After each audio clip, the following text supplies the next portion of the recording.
Okay, then I went back, took an old politician, 1870. Jan Christian Smuts. He was a soldier and fought for the cause and fought for the colonies, for colonialization. Like, he was soldier and politician. In the Northern Hemisphere chart, he's a Gemini with a Taurus moon. No, Gemini, Pisces, moon, Taurus rising. Gemini, Pisces, moon, Taurus rising. In the Southern Hemisphere chart, he's the Sag with a Scorpio moon and Scorpio Sag, Virgo moon, Scorpio rising. Which would be more inclined to go fight for a cause and belief? The Sag with the Scorpio rising? Or the Gemini with the Taurus rising? Gemini with Taurus rising would rather have a good meal and have some comfort, have some beauty, rather than go fight it. But be the propagate, the fighting, championing the cause, and taking the statesman to fight it further, I thought was a really, it's just... Go Sun in the first house. So it's either Sun, Mars, the Sun would have been in Gemini, and Mars, Pluto, and the Ascendant in Taurus.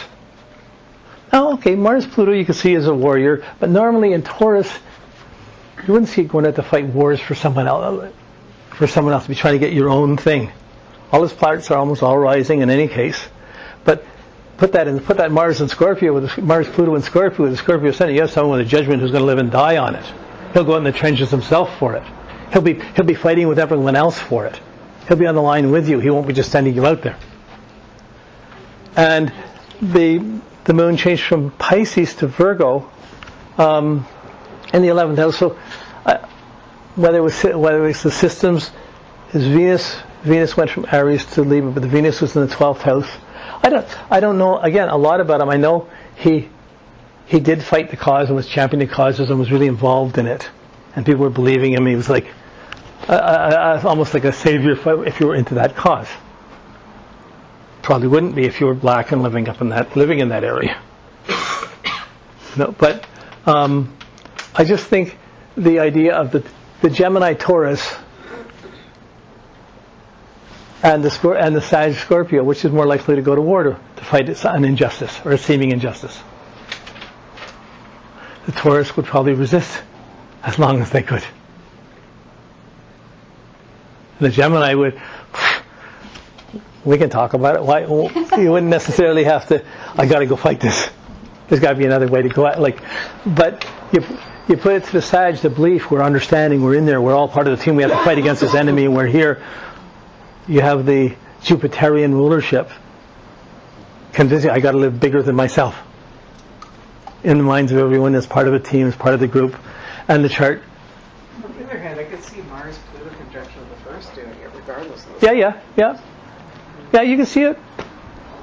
But when you look at the signs that shift, see, if you're not using the daylight, the nighttime, the freedom, the responsibility, you might not see it. Well, I still see it with even just using the rulership. But it's an exercise in rulerships. How much you use rulerships?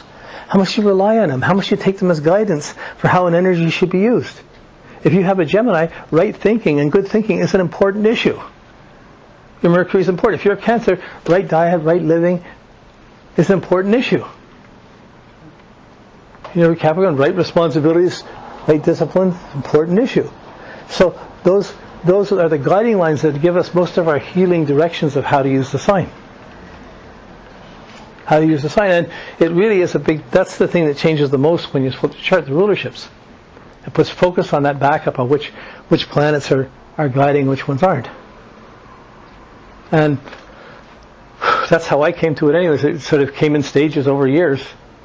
Now I see the rulerships a lot more, and I didn't at the beginning and struggled a lot more with this.